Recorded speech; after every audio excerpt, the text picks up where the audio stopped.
Great. Well, thank you guys so much for joining us tonight. We are so excited to have you. What I'm going to do, since we have a panel and we only have like 30 minutes with you on the recorded portion, and then we'll open this up to our readers for some follow-up questions.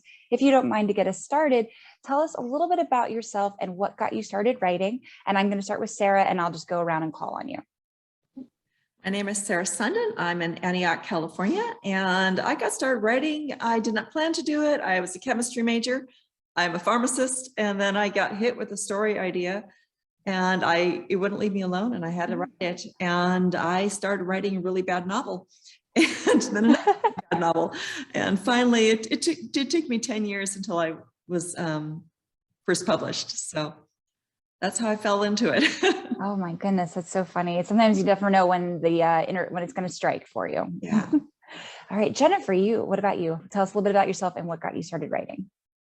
I'm Jennifer Deibel. I'm in Glendale, Arizona, and by day I'm a middle school English teacher, and by night I'm a wife and a mom to 3 teenagers. It's actually my younger daughter's 15th birthday today, and so that's Happy very birthday! surreal. So, I kind of was always writing as a child, whether it was in my diary or crazy little stories that I would scratch out on whatever paper I could find. When I was in high school, we got a word processing unit in our house with the green screen and the little like doo-doo-doo-doo-doo. So I wrote a really horrible short story on that. I think the main character's name changed like 4 times throughout the whole thing.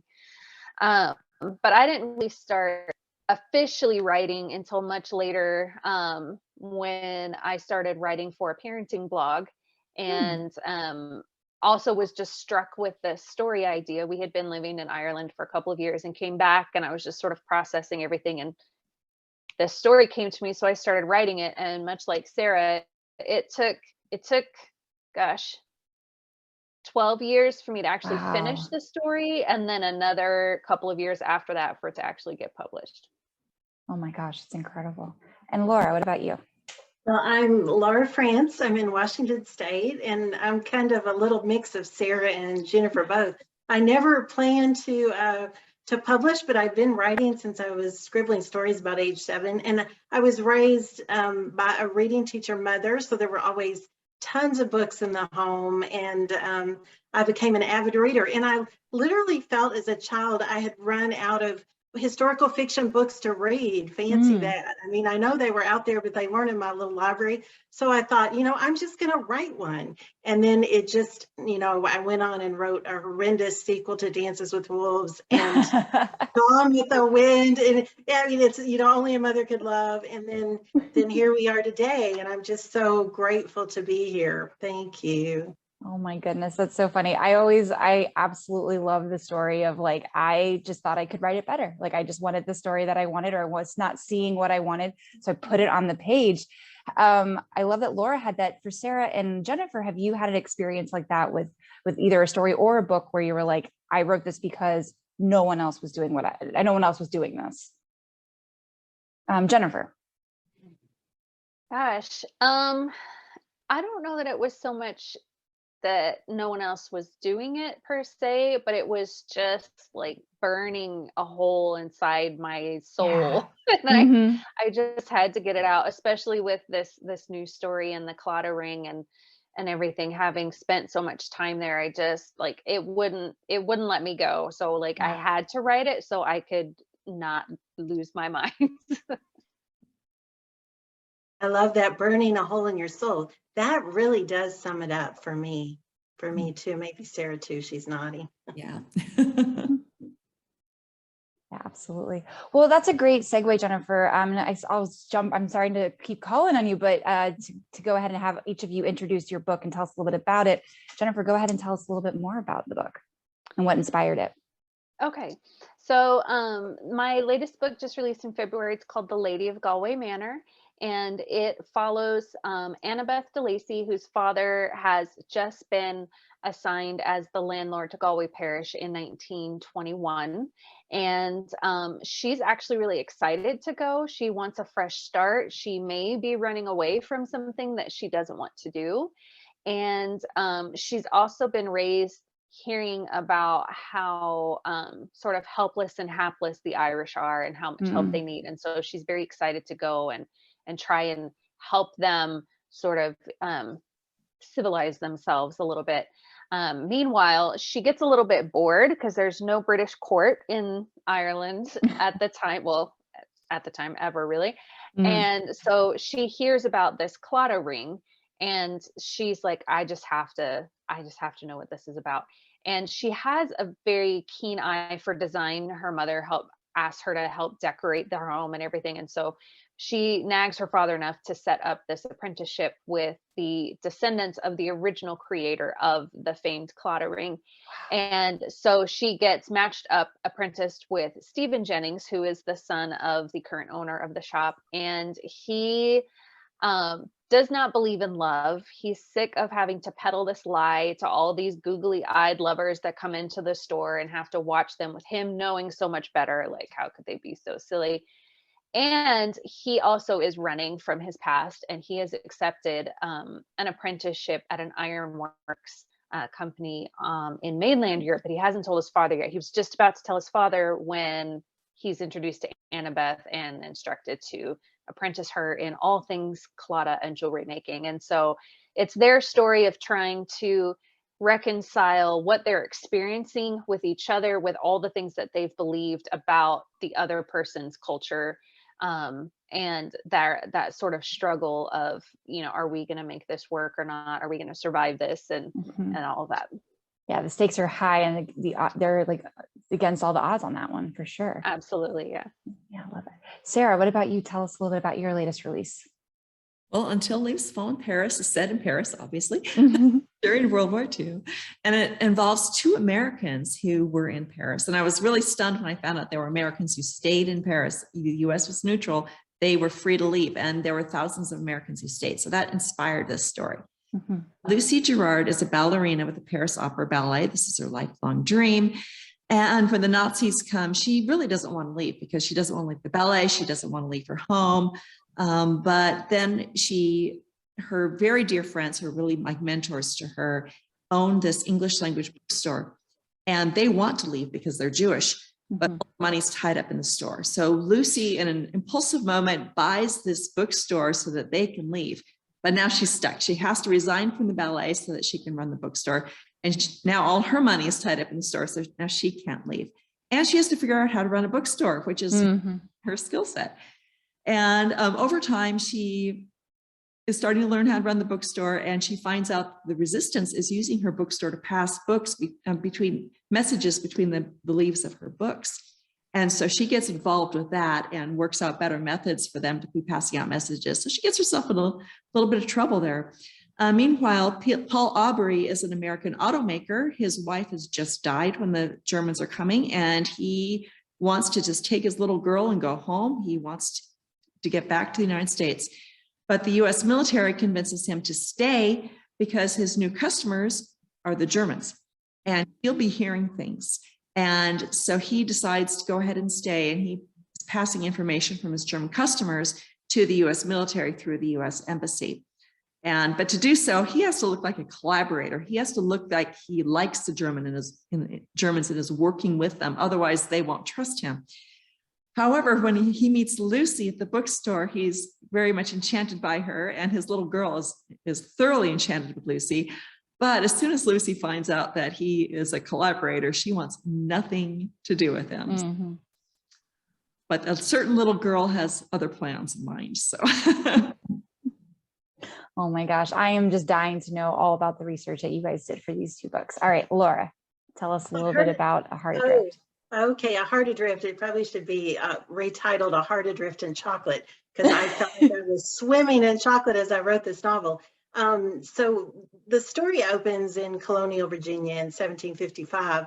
It's the start of the French and Indian War, and I have a chocolatier here when they did exist. Colonial era days, Americans became quite fond of chocolate. So I kind of infused her with my love of chocolate. And she's making these wonderful creations on the Yorktown waterfront back then. And it's a second chance romance. So her paramour of old literally sails back into her life. He's a privateer, which back then really was one step away from a pirate. And they connect. So you have Esme Shaw and Henri Lennox with the French pronunciation, and kind of an interesting rocky road to bring them back together. And they're kind of united with a mutual passion, and not for chocolate, but for the colonial cause. And I enjoyed it very much. I ate way too much chocolate. If you read it, please eat some chocolates. Did you ever eat any chocolate, like older, not old, like ain't like expired, but like chocolate of the time period? I did. There's an American company called American Heritage Chocolate. It actually is thought to be the closest you can come to colonial era chocolate. It's very different than our chocolate today, quite bitter, in fact. And they added, interesting things to it back then, spices that we might not think of, and used it in a little bit different way than we do today. But it was, chocolate history is fascinating. So I tried to put a little of that in the book. Absolutely. Well, that's a great segue into talking about the research. Perfect. Got him out of here. Excellent. So speaking of the research, what was some more, Laura just told us a little bit about the chocolate, how different it was. What were some other interesting tidbits that you guys discovered while you were researching your books? Laura, we'll go with you. Did you tell us a little bit more about the chocolate, or maybe anything else about the time period? Well, there's such a thing as chocolate historians, and they devote their whole career and life to chocolate, and I'm sure that involves probably tasting lots of chocolate. But chocolate history is fascinating. It's very old, and one thing that since George Washington is a hero of mine, he used to supply his officers with chocolate going on campaigns and going into battle, which I find very interesting. I'm sure we don't know how it was used. It probably around the fire in some sort of a drink. They wouldn't have eaten it like we do chocolate today. But that was fascinating to me, that even back then it had worth. It was somewhat expensive at first, and Ben Franklin even sold it out of his print shop. So there you go. I love that. Sarah, for you, when you were researching Leaves from Paris, what were some interesting tidbits about World War II Paris that you discovered? Oh my goodness, there's so many. What stands out to me is that when we hear about the French resistance, we think about this big organized unit with very clandestine, and they were doing all this great work. And that was the case in 1944, 45. But my story was set in 1941 primarily. And the resistance was just learning how to resist, how to pass messages secretly, how to do things, and what should they do, what was going to be the most effective, and what was just going to get people killed.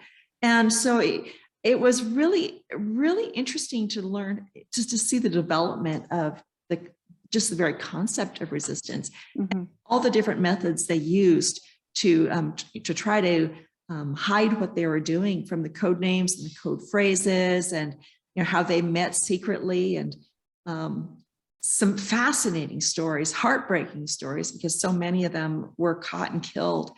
But it was really interesting, just so much interesting time period, and the hardship that the French lived under, the diet. The French had a ration of 1,200 calories a day. Oh, wow. Yeah, it's just above starvation, and manual laborers got a little bit more. They had different rations for children, and a little bit more kind to the children, but still there was a lot of malnutrition in France. The children ended up being shorter than they had historically. So really, the things that the Germans did in France were really, really heartbreaking. Yeah, absolutely. And Jennifer, for you, researching your book. I think one of my favorite details is just all the meaning and the history wrapped up in the Claddagh ring itself. For those who aren't familiar, it's a ring that has a heart in the middle, and then there's a hand on either side holding the heart, and then on top of the heart is a crown. And the heart stands for love, the hand stand for friendship, and the crown stands for loyalty. And so you can mine just a ton of meaning from that itself. But I love the fact that so the man who created it, excuse me, he was kidnapped by Moorish pirates in the 15th or 16th century, and he was sold to a goldsmith. And so he spent decades learning the craft of jewelry making and goldsmithing, and he was actually very, very good. So good that when the government in Ireland struck a deal with the Moorish powers that be and he was released, his captor begged him to stay and even offered his own daughter's hand in marriage to get him to stay. But he had been ripped from his one true love when he was kidnapped, and he never stopped loving her, thinking of her. And that's when he came up with the Claddagh design. And he'd made the first Claddagh ring and brought it back when he returned home. And she had waited for him all those years, and he proposed. And then he opened up his own jewelry shop, which is still in operation today. It's called Claddagh Jewelers. And so you can still buy the ring from the descendants from this man from the 15th or 16th century. And I just love that because it's such a picture of how Ireland really is. There's so much history, there's so much heartbreak, but there's also just this constant thread of hope running throughout their whole story. And so I had a blast digging into all of that. Yeah. Oh man. And every time I think of a Claddagh ring, I always think of the show Buffy the Vampire Slayer, because that was the introduction that I have of that. And I love the story behind it, the mythos. So that's so beautiful. Well, and for each of you, because you are historical fiction writers, I always love to ask how you find that the past informs and affects the present. I'd love for your opinions on that. And we can start with Sarah, and I'll go around the room. Virtual room. I'm sure we all say the same concept about history repeating itself. In my case, it's been rather shocking. I dealing with this invasion and these people they're fleeing, and then Russia invades Ukraine, and I'm watching this happen live, and it's like watching World War II happen now, and it's rather shocking. But I think at a more where every historical story really helps is that we think our times are tough, and they often are. But when we read about the past and we hear about the difficulties that people go through and how they get through them, and I think that helps us. And when we read historical fiction and we read about the difficulties that people went through, we said, okay, if they got through that, then I can get through this. This is how they had strength, and this is how they had courage, and this is how they knew the right thing to do. And so I think by shining a light on people from the past, it helps us to identify that and then bring courage and strength and fortitude into our own lives today. Laura? I can't say it any better than Sarah just did. I think, times change, circumstances change, but people don't really change. We can learn a lot from history. It saddens me somewhat that a lot of people they have this disconnect with the past. They don't seem really interested in history. They kind of historically illiterate, so to speak. Now I understand that, history is not every person's game, but I find it remarkable. The whole human story really is God's story. And I think it's a story of human endurance, the human spirit. When you look back just at American history, how did we win that war? How did we achieve our independence? There were some amazing founding mothers and fathers behind that. And just the people whose names we'll never know, who fought in that war, who were patriots. It's remarkable. And it is threaded with hope. We just keep marching on through the centuries, much the same, though our circumstances change. And hope really it's all about the hope we have. Absolutely. Jennifer? I definitely echo everything that Sarah and Laura have said. Something else that kind of came to my mind was I think it helps us be a little bit more empathetic towards the people in our lives when we read in a book and we're like, oh my gosh, how could they be so dumb? Like, what an idiot. Don't they know? Because we've read, we know this. How can he not see this?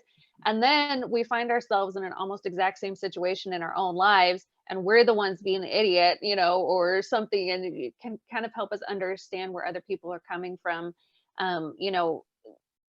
The Lady of Galway Manor deals a lot with prejudice and racial tension and class divide. And when I was writing it was when everything just seemed to be exploding in the United States. And I thought, oh my gosh, here we are. Like, it's the exact same. And so if we can get outside of ourselves and look inside, it's a little bit less threatening to look inside an enemy that in a book, but then that can help us translate to our enemy or perceived enemy in our own lives and kind of understand maybe they're just hurting, or maybe they're misunderstood. And so that empathy, it can help cultivate that. Absolutely. 100% agree with that so much. All right. Well, ladies, we are going to transition now into a little bit of a little fun, gamey sort of vibe where I'm just going to throw out some questions to you. This is called our Fresh Facts questions. They're just little fun questions, whatever pops up to your first mind. Okay. Sarah, what is your favorite trope? Oh, I think it's friends to lovers. Okay. Jennifer, what is one trope you never want to read again? Probably Secret Baby. It depends on how it's done though, because I have to be careful because I actually have a sort of Secret Baby story idea. But yeah, the hidden child thing I think is kind of not my cup of tea. Laura, what is one genre that you absolutely love but don't have enough time to get around to reading? Medieval. There's not enough medieval books out there, and I'd love to write one because I can't go forward in time, but I'd love to go back in time, and I would land on medieval, definitely. I love that. All right, this is a fun question that each of you can take, but I'll start with Sarah. What is one luxury item that you would bring with you if you were on a deserted island? I suppose we can't say books, but oh, I don't know. I'm not a pampered kind of person.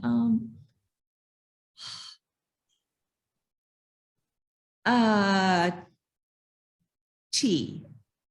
Tea's good. I like that. Excellent. It's not very luxury, but it's a comfort, Mhm. like warm and stimulating and comforting. Yeah, I like that. All right, Jennifer, what about you? The first thing that popped to my head was my espresso machine.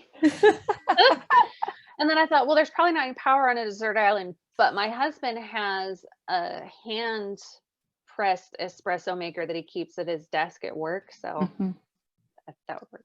I love it. All right, Laura, what about you? Probably a big fuzzy blanket, but that doesn't fit the island. That doesn't fit the island theme. But I'm a Southerner. I like to be warm. Absolutely. I was going to say, it's going to get cold on the island at night. It always does. Yeah, there you go. Thank you. Okay. So, Laura, what is your favorite time of day to write?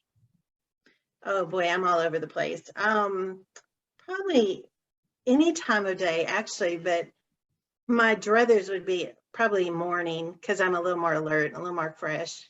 But anytime, you can find me writing anytime. My schedule changes. So however the book takes you. What about you, Jennifer? What is your favorite time of day to write? Any time that I can grab my computer. Yeah, gosh, because I feel like I'm not a morning or night person. I'm like the permanently exhausted pigeon person. So I would say probably like early evening is kind of when I've sort of relaxed from everything else in the day, and if my kids have their activities. And so like one of my favorite things, I'll drop my son off at his soccer practice on Wednesday nights and I'll go sit in a coffee shop and work on my writing. And that's where I tend to get kind of the best ideas. I love that. And Sarah, what about you? Oh, I am not a morning person. My brain it's totally run on coffee. So I just do social media and emails and businessy stuff in the morning. In the afternoon, I get that's when my brain finally kicks into gear. So I do my best writing in the afternoon. If I had If I were single, I would write into the evening, probably into the wee hours of the morning, because I used to do my best writing in college after midnight. However, I have a husband, and he is not a night person. And so we, he likes his evenings with us sitting together on the couch watching TV. And so I can't write in the evening, but that's okay, because honestly, it's much better if I don't go to bed at 3 o'clock in the morning. That was fine when I was 18, not so good in middle age. No. Yeah, it's hard to wake up in the morning. That's what I find. Yeah, exactly. All righty. All right. So Jennifer, what is one way that you celebrate a new release? Usually some kind of fun meal with my family. When my first book came out, they took me out for teppanyaki, which was super fun. So yeah, usually some sort of food or cake or something like that with my husband and my 3 kids, because it's so fun. They almost get more excited than I do. And they're so supportive. It's a really special time. I love that. Laura, how about you? How do you celebrate a new release? I always buy myself a gift. It doesn't have to be big. I think for A Heart Adrift, sometimes it ties into the book, sometimes it doesn't. But I think for my recent release, I ordered a beautiful Christmas ornament of a tea set, believe it or not. And it's so darling and kind of, in miniature, looks real enough to eat. But that's how I marked this last one. It always changes. I love that. Sarah, what about you? I'm like the bad author. No. You're like, I'm thinking about the next book. I'm not celebrating nothing. Yeah, it's like, okay, I got to go. I've got I have a deadline. I always have a deadline the same day. So it's usually like, I'm just like, just get through. And my family, they're just not into the whole writing thing.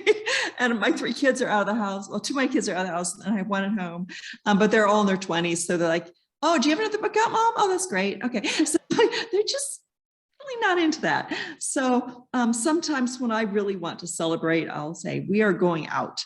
My husband is actually the one he'll propose it for other things, like sometimes if I hit a bestseller list or win an award, sometimes he'll like, let's go to dinner. So, or let's get takeout, Yeah.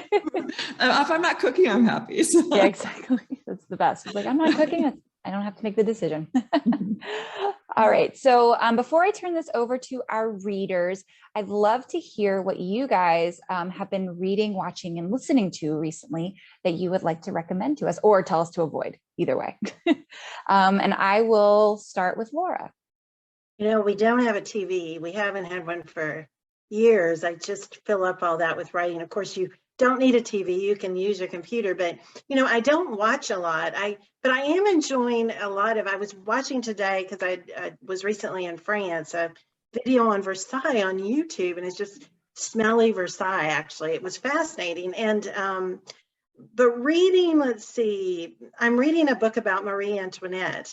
Go figure. Nice. And I tend to not be able to read other historical fiction when I'm writing, which is most of the time. I feel it just somehow, I don't know how others feel, but it's just not good for me to do it.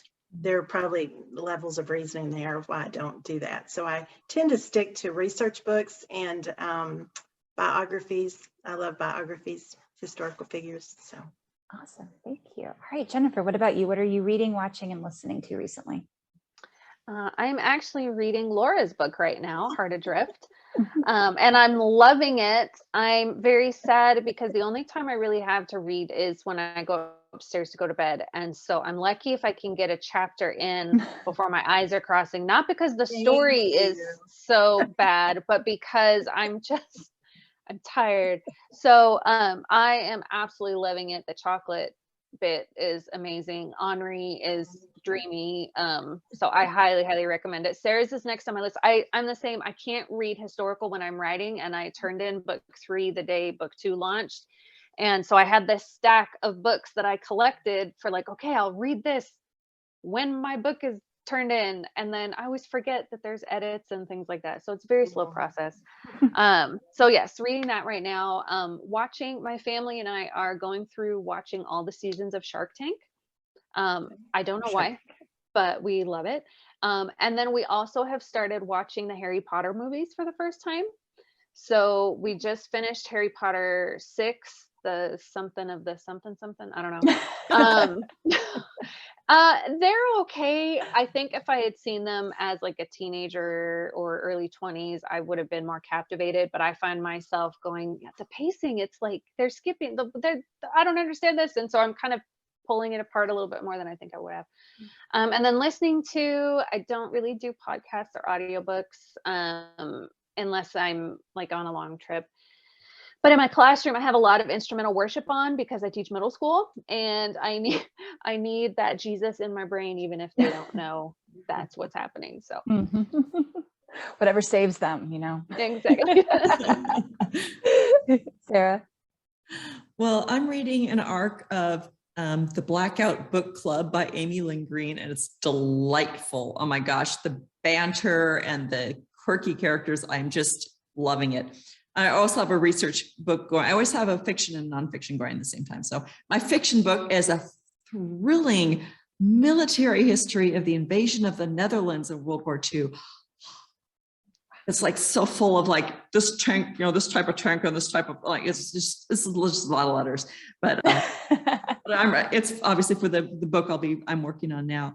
And then we are going through British mysteries right now. We did Father Brown, which was fun. And now we're doing Grantchester, which is a little darker, but we're enjoying it. And I don't do audiobooks. My brain wanders when I read, which is lovely when I'm reading a book, because it'll inspire a thought and my brain will wander. Okay, then I just go back to the page. Well, if I do that when I'm on audiobook, it's like my brain's wandering and then what's going on? I'm walking in the conversation. I have no idea what's going on. And then trying to rewind to find where it was. Like, was it there? No, did I read? It drives me bonkers. I rarely listen to them. And I'm also just, for the same reason, I'm really not into podcasts. I listen to music when I'm in the car, and that's 1940s big band, so I can get in the mood, the spirit for my stories. But yeah, I'm an audio learner, or I'm sorry, visual learner. So I like to read the printed page. Excellent. All right. Well, guys, thank you so much. Before I turn this over to our readers, let's just go around real quick and say where readers can stay in touch with you and find out more about you. Sarah. My website is sarahsundin.com, spelled just like my little name there on the screen. Excellent. And I'm also on Instagram and Twitter and Facebook and Pinterest and all that under Sarah Sundin or Sarah Sundin Author. Great. Awesome. Jennifer, you. My website is also a great place, sort of the one-stop shop. You can get links to all my social media, sign up for newsletter, and that's jenniferdeibel.com. And Deibel is a weird name, and so it is like it is on the screen there with the E first. And then I'm most active on Instagram as Jennifer Deibel Author, and second most active on Facebook, also Jennifer Deibel Author. Awesome. And Laura? You can find me at laurafrantz.net. I'm getting ready to launch a brand new website. It's been a few years, so that's going to be a fun update.